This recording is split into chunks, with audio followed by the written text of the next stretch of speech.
কসম করে বলছি, পৃথিবীর প্রতিটি মানুষকে খুশি করার চেষ্টা করতে গিয়ে আপনি কখনো সফল হতে পারবেন না। কারণ মানুষের মন এমন এক জিনিস যা কখনো পুরোপুরি জয় করা যায় না। আজ আপনি কাউকে সন্তুষ্ট করলেন, কাল সে আবার নতুন কোনো প্রত্যাশা নিয়ে আপনার সামনে দাঁড়াবে। মানুষকে খুশি করতে করতে একসময় আপনি ক্লান্ত হয়ে পড়বেন। নিজের সুখ, নিজের শান্তি, নিজের স্বপ্ন সব কিছু বিসর্জন দিয়ে দেবেন। তারপরও দেখবেন কেউ না কেউ আপনার সমালোচনা করছেই, কেউ না কেউ আপনার ভুল খুঁজে বের করছেই। আপনার আগে অসংখ্য মানুষ এই পৃথিবীতে এসেছে।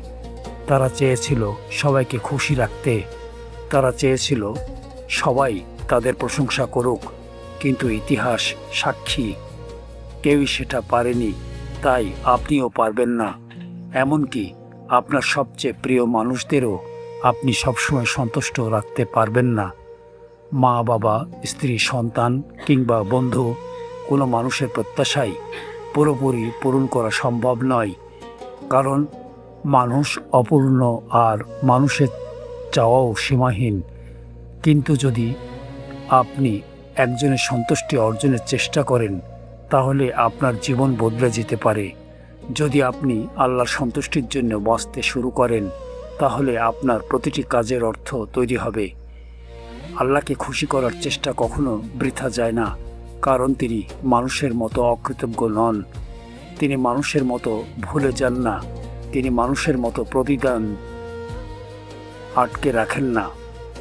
যখন একজন বান্দা আন্তরিকভাবে আল্লাহর দিকে ফিরে আসে, তখন সেই বান্দার জীবনে এমন এক প্রশান্তি নেমে আসে যা দুনিয়ার কোনো সম্পদ দিয়ে কেনা যায় না। মানুষের প্রশংসা না পেলেও সে ভেঙে পড়ে না, কারণ সে জানে তার রব তাকে দেখছেন। দুনিয়ার মানুষকে খুশি করতে গিয়ে আমরা প্রায়ই নিজেদের হারিয়ে ফেলি, কিন্তু আল্লাহকে খুশি করতে গেলে আমরা নিজেদেরকে খুঁজে পাই, আবার আমাদের প্রকৃত উদ্দেশ্য খুঁজে পাই। একটু ভেবে দেখুন, আপনি যত বেশি টাকার পেছনে ছুটবেন, টাকা তত বেশি আপনার মনকে অস্থির করে তুলবে। আর যখন আপনি সঠিকভাবে কাজ করবেন, সততার সাথে পরিশ্রম করবেন, তখন রিজিক নিজেই আপনার দরজায় কড়া নাড়বে। ঠিক তেমনি মানুষের প্রশংসার পিছনে ছুটলে প্রশংসা পাওয়া যায় না, বরং মানুষ তখন আরও বেশি ত্রুটি খুঁজতে থাকে। কিন্তু যখন আপনি আল্লাহর সন্তুষ্টির জন্য কাজ করেন, তখন মানুষ না চাইলেও আপনার প্রতি সম্মান অনুভব করতে শুরু করে। কারণ মহান আল্লাহ যাকে ভালোবাসেন তার জন্য আসমান ও জমিনের দরজাগুলো খুলে দেন। হাদিসে এসেছে, আল্লাহ যখন কোনো বান্দাকে ভালোবাসেন, তখন তিনি জিবরাইল আলাইহিস সালামকে ডেকে বলেন, আমি এই বান্দাকে ভালোবাসি, তুমিও তাকে ভালোবাসো। এরপর জিবরাইল আলাইহিস সালামও সেই বান্দাকে ভালোবাসেন। তারপর আসমানের ফেরেশতাদের মধ্যে ঘোষণা করা হয় যে এই বান্দাকে আল্লাহ ভালোবাসেন, তোমরাও তাকে ভালোবাসো। ফেরেশতারাও তখন তাকে ভালোবাসতে শুরু করেন। এরপর পৃথিবীর মানুষের হৃদয়ে সেই বান্দার জন্য গ্রহণযোগ্যতা সৃষ্টি করে দেওয়া হয়। মানুষ তার প্রতি ভালোবাসা অনুভব করে, সম্মান অনুভব করে। তাই যদি কারো মন জয় করতেই হয়, তবে প্রথমে নিজের রবের মন জয় করার চেষ্টা করুন। কারণ যিনি হৃদয়ের মালিক, তিনি মানুষের হৃদয় আপনার দিকে ফিরিয়ে দিতে পারেন। একবার চিন্তা করে দেখুন, যিনি সময় সৃষ্টি করেছেন, আমরা কি তার জন্য সময় বের করতে পারি না? যিনি আমাদের জীবন দিয়েছেন, আমরা কি তার স্মরণে কয়েকটি মুহূর্ত ব্যয় করতে পারি না? যিনি এই আকাশ সৃষ্টি করেছেন, যিনি এই পৃথিবীকে সাজিয়েছেন, যিনি আমাদের নিঃশ্বাসের ব্যবস্থাও করে দিয়েছেন, তাকে ভুলে গিয়ে আমরা কিভাবে শান্তি খুঁজে বেড়াই?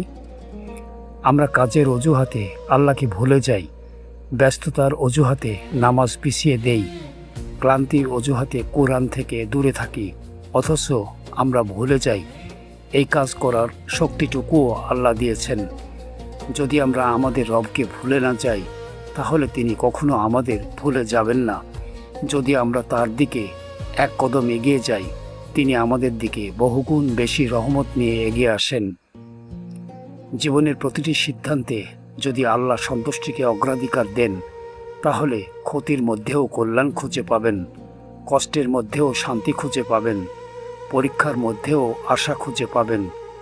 মানুষ যখন আল্লাহকে অগ্রাধিকার দেয় না, অথচ চায় আল্লাহ তাকে অগ্রাধিকার দিন, যখন সেটা কেমন দাবি হয়ে যায়।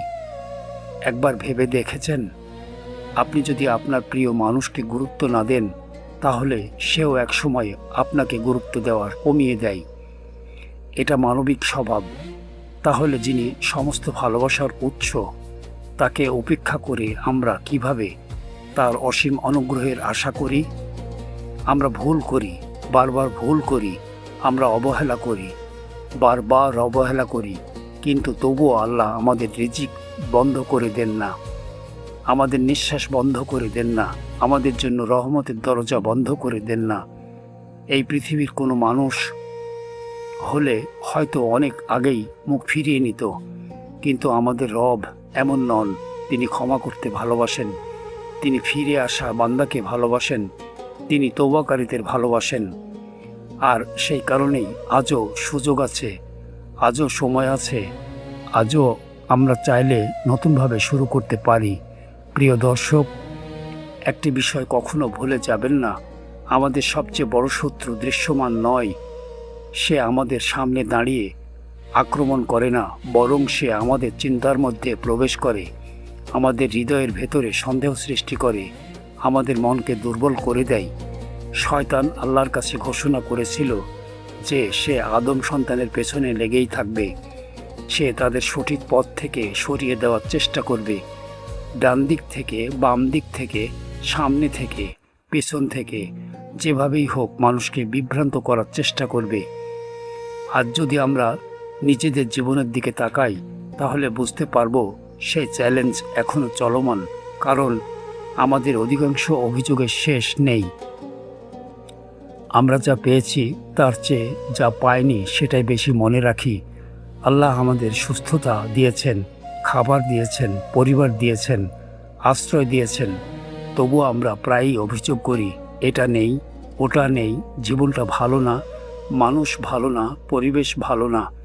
শয়তানের অন্যতম কৌশল হলো মানুষের মনে অসন্তোষ সৃষ্টি করা। সে চায় মানুষ নিজের জীবন নিয়ে অসন্তুষ্ট থাকুক, নিজের অবস্থান নিয়ে কষ্ট পাক, অন্যের জীবন থেকে হিংসা করুক। অনেক সময় সে মানুষের রূপ ধরে আসে না, বরং মানুষের কথার মাধ্যমে আসে। এমন কিছু কথা আমাদের কানে পৌঁছে দেয় যা শুনে আমাদের মনে আগুন জ্বলে ওঠে। ধরুন কেউ একজন কোনো স্ত্রীকে বলল, তোমার স্বামী তোমার যথেষ্ট মূল্য দেয় না, অথবা কাউকে বলল, তোমার জীবনটা আরও ভালো হতে পারত। এই ধরনের কথাগুলো বাইরে থেকে সাধারণ মনে হলেও অনেক সময় একটি সুন্দর সম্পর্কের ভিত নষ্ট করে দেয়। একটি সুখী পরিবার অশান্তির বীজ বপন করে দেয়। আবার অফিসে কেউ হয়তো আপনাকে বলল, এত কাজ করছো কেন? বেশি কাজ করলে তো আরও বেশি কাজ চাপিয়ে দেবে। আপনি হয়তো কথাটি শুনে হাসলেন, কিন্তু অজান্তেই সেই কথা আপনার কর্মস্পৃহাকে দুর্বল করে দিল, আপনার দায়িত্ববোধকে কমিয়ে দিল। শয়তান সবসময় সরাসরি খারাপ কিছু বলতে আসে না, বরং সে এমন কিছু পরামর্শ দেয় যা প্রথমে ভালো মনে হয়, কিন্তু পরিণামে ক্ষতিকর হয়ে দাঁড়ায়। কারণ সে জানে মানুষ যদি তার আসল পরিচয় চিনে ফেলে, তাহলে কেউ তার কথা শুনবে না। তাই সে সুন্দর মোড়কে বিষ পরিবেশন করে। সে আপনার মনে এমন সব চিন্তা ঢুকিয়ে দেয় যা আপনাকে ধীরে ধীরে হতাশ করে তোলে। সে আপনাকে বোঝাতে চায় যে আপনার জীবন অন্যদের চেয়ে খারাপ। আপনি কাজ করতে করতে ভাবতে শুরু করেন, এই চাকরিতে কোনো ভবিষ্যৎ নেই, এই মানুষগুলো আমাকে বোঝে না, এই পরিবার আমাকে মূল্য দেয় না, আমার ভাগ্যটাই খারাপ। একটি নেতিবাচক চিন্তা আরেকটি নেতিবাচক চিন্তাকে ডেকে আনে। ধীরে ধীরে মানুষ এমন এক অন্ধকারে ঢুকে পড়ে যেখানে থেকে বের হওয়া কঠিন হয়ে যায়। কিন্তু যদি একই পরিস্থিতি অন্য দৃষ্টিতে দেখা যায়, তাহলে পুরো জীবনটাই বদলে যেতে পারে। আপনি যদি ভাবেন আমি এই কাজটা করছি শুধু বেতনের জন্য নয়, বরং আল্লাহর সন্তুষ্টির জন্য, তাহলে কাজের কষ্টও ইবাদতে পরিণত হয়ে যায়। আপনি যদি সততার সঙ্গে দায়িত্ব পালন করেন, তাহলে সেটা শুধু পেশাগত সফলতা নয়, আখিরাতের সফলতাও কারণ হতে পারে। আপনি যদি অন্যায় না করেন, প্রতারণা না করেন, মানুষের ক্ষতি না করেন, তাহলে হয়তো মানুষ আপনাকে দেখছে না, কিন্তু আল্লাহ দেখছেন। যখন মানুষ এই উপলব্ধি অর্জন করে, তখন তার জীবন আর আগের মতো থাকে না। তখন সে মানুষের প্রশংসার জন্য নয়, আল্লাহর সন্তুষ্টির জন্য কাজ করতে শেখে। আর তখন জীবনকে বোঝা মানে হয় না। তখন প্রতিটি দায়িত্বের মধ্যেও উদ্দেশ্য খুঁজে পাওয়া যায়, প্রতিটি কষ্টের মধ্যেও অর্থ খুঁজে পাওয়া যায়। একজন মানুষের প্রকৃত পরিচয় তার পোশাক নয়, তার সম্পদ নয়, তার পদমর্যাদাও নয়। একজন মানুষের প্রকৃত পরিচয় তার চিন্তা ভাবনা। আপনি নবীদের জীবনের দিকে তাকান, কত অপমান, কত কষ্ট, কত অবহেলা তারা সহ্য করেছেন, তবুও তারা মানুষের কল্যাণের জন্য কাজ করা বন্ধ করেননি। যদি তারা প্রতিশোধের চিন্তায় ডুবে যেতেন, তাহলে পৃথিবী কখনো হেদায়েতের আলো পেত না। বিশেষ করে নূহ আলাইহিস সালামের কথা চিন্তা করুন। তিনি একদিন, এক মাস কিংবা এক বছর নয়, শতাব্দীর পর শতাব্দী মানুষকে সত্যের পথে আহ্বান করেছেন। মানুষ তাকে প্রত্যাখ্যান করেছে, উপহাস করেছে, অপমান করেছে, কিন্তু তিনি থেমে যাননি। কেন থামেননি? কারণ তিনি মানুষের প্রশংসার জন্য কাজ করেছিলেন না, তিনি আল্লাহর সন্তুষ্টির জন্য কাজ করেছিলেন।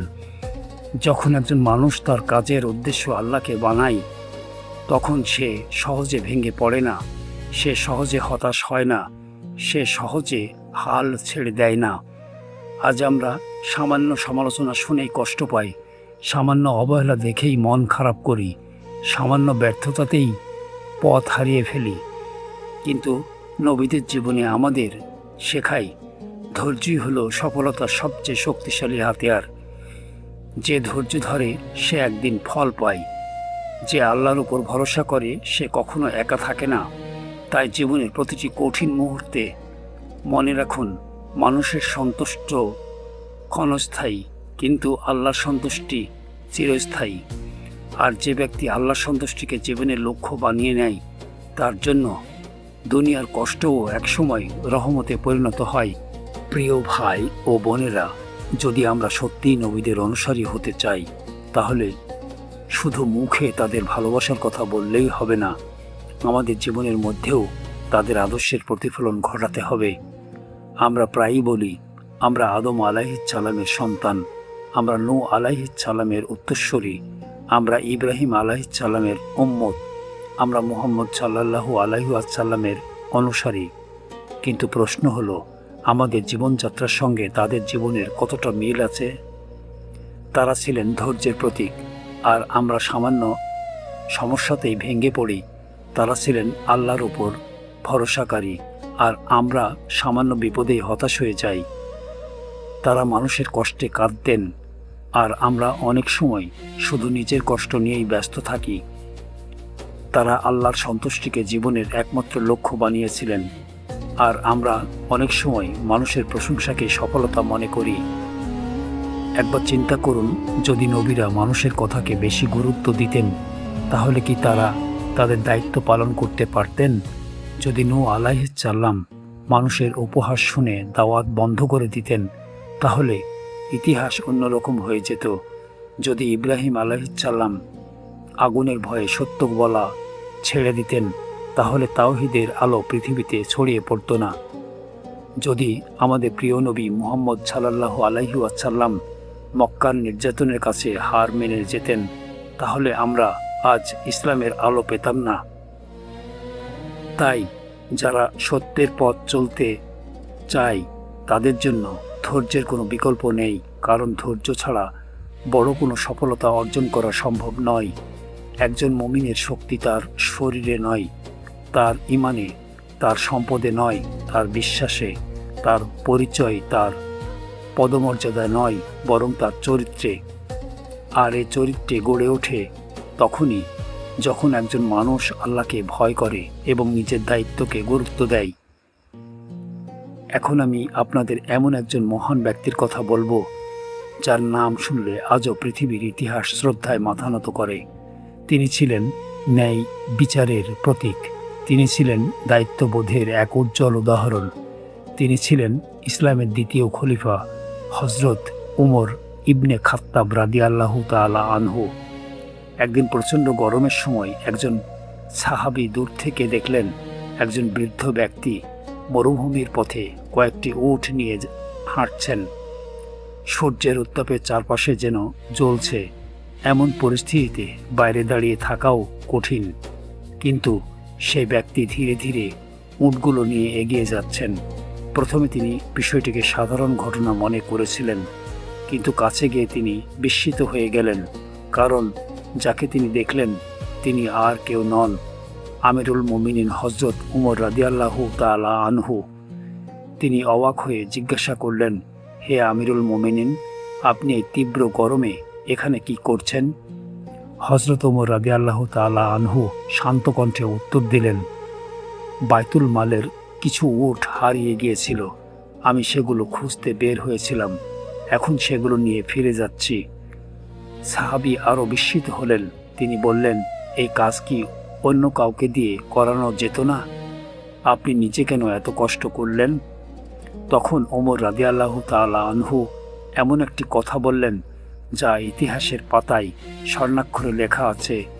তিনি বললেন, যদি কিয়ামতের দিন আমার রব আমাকে জিজ্ঞাসা করেন, তোমার দায়িত্ব থাকা সম্পদ হারিয়ে গিয়েছিল, তুমি কি করেছিলে? তখন আমি কি উত্তর দেব? এই একটি বাক্যের মধ্যে লুকিয়ে আছে একজন প্রকৃত নেতার পরিচয়।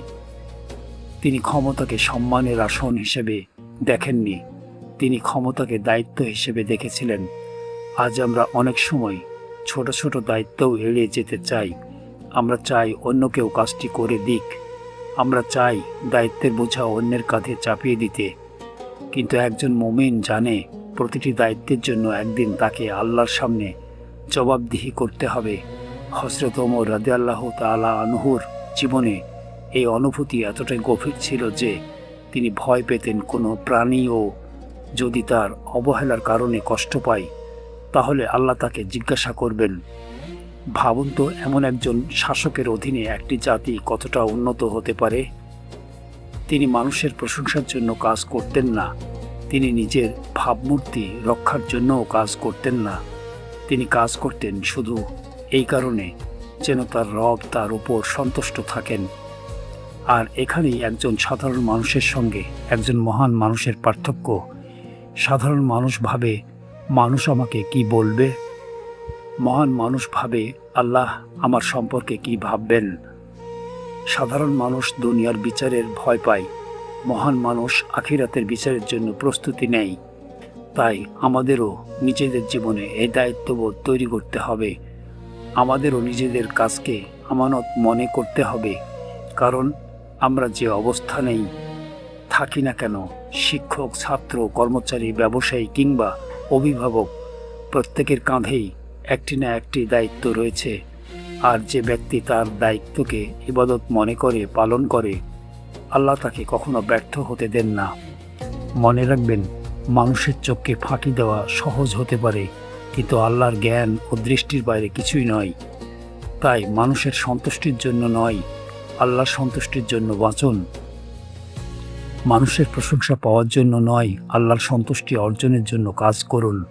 কারণ যেদিন আল্লাহ আপনার উপর সন্তুষ্ট হবেন, সেদিন পৃথিবীর কোনো অপমান আপনাকে ভেঙে দিতে পারবে না, কোনো কষ্ট আপনাকে হারিয়ে দিতে পারবে না, আর কোনো ব্যর্থতা আপনাকে থামিয়ে রাখতে পারবে না। প্রিয় দর্শক, মানুষের জীবনে এমন অনেক ভয় আছে যা বাস্তবের চেয়ে কল্পনাতে বেশি বড় হয়ে ওঠে। আর এই ভয়গুলোকেই শয়তান সবচেয়ে বেশি ব্যবহার করে।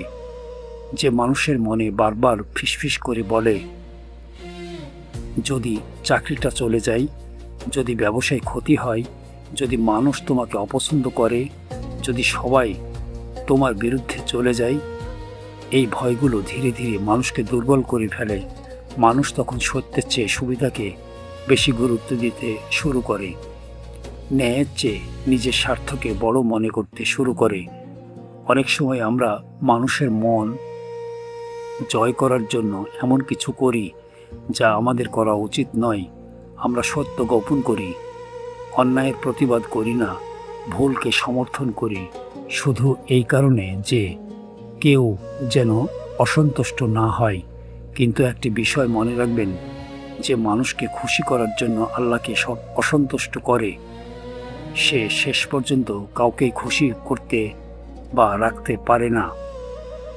কারণ মানুষের মন পরিবর্তনশীল। আজ যে মানুষ আপনার প্রশংসা করছে, কাল সে হয়তো আপনার সমালোচনাও করতে পারে। তাই মানুষের সন্তুষ্টিকে জীবনের লক্ষ্য বানাবেন না।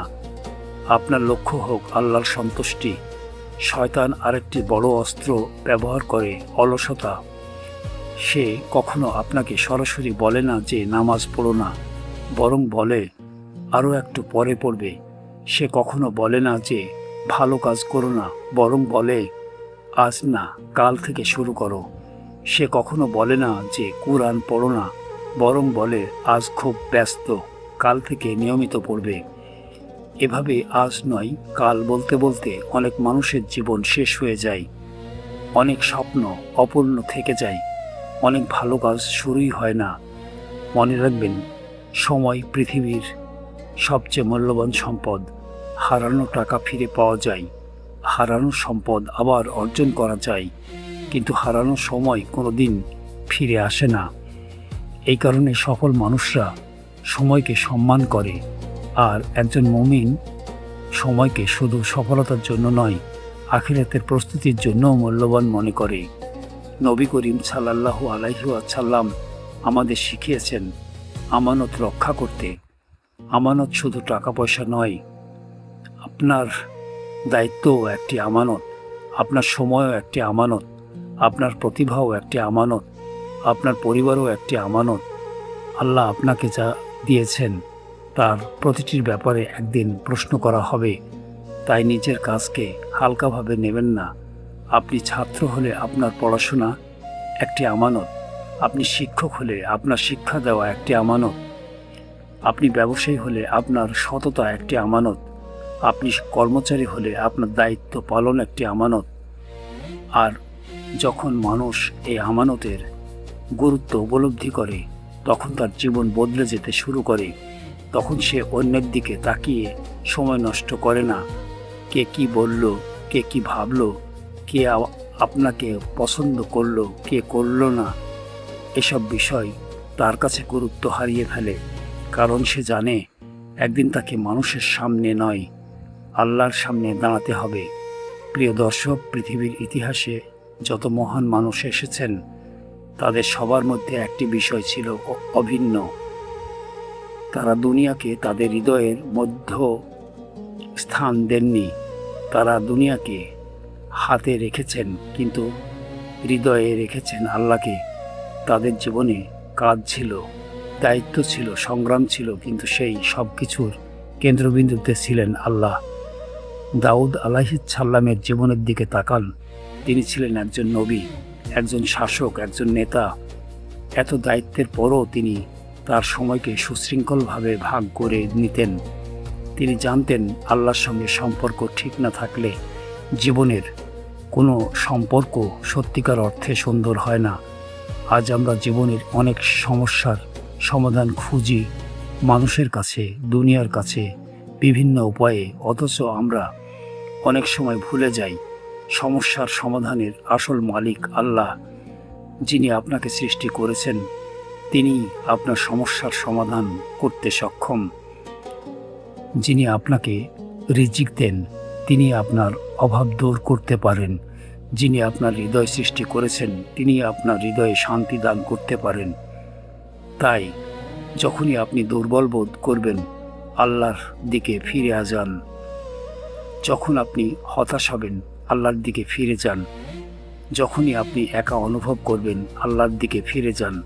কারণ মানুষ সবসময় আপনার পাশে থাকবে না, সম্পদ সবসময় থাকবে না, ক্ষমতা সবসময় থাকবে না, কিন্তু আল্লাহ সবসময় আছেন, সবসময় ছিলেন, সবসময় থাকবেন। আপনি যদি তার হয়ে যান, তিনি আপনার জন্য যথেষ্ট হয়ে যাবেন। আপনি যদি তার ওপর ভরসা করেন, তিনি আপনার জন্য এমন দরজা খুলে দেবেন যা আপনি কল্পনাও করেননি। আপনি যদি তার সামনে মাথা নত করেন, তিনি আপনাকে মানুষের সামনে সম্মানিত করবেন। আপনি যদি তার সন্তুষ্টিকে জীবনের লক্ষ্য বানান, তাহলে দুনিয়ার অস্থায়ী প্রশংসা আর আপনার কাছে গুরুত্বপূর্ণ মনে হবে না। তাই আজ একটি সিদ্ধান্ত নিন, মানুষের জন্য নয়, আল্লাহর জন্য বাঁচবেন। দেখানোর জন্য নয়, আন্তরিকতার সঙ্গে কাজ করবেন। প্রশংসা পাওয়ার জন্য নয়, আল্লাহর সন্তুষ্টি অর্জনের জন্য চেষ্টা করবেন। কারণ শেষ পর্যন্ত সফল সেই ব্যক্তি নয় যার কাছে সবচেয়ে বেশি সম্পদ আছে। সফল সেই ব্যক্তি যার উপর তার রব সন্তুষ্ট। আর যেদিন আল্লাহ আপনার উপর সন্তুষ্ট হবেন, সেদিন আপনার জীবনের প্রকৃত সফলতা, পূর্ণতা লাভ করবে। আল্লাহ তাআলা আমাদের সবাইকে তার সন্তুষ্টির পথে চলার তৌফিক দান করুন। আমিন।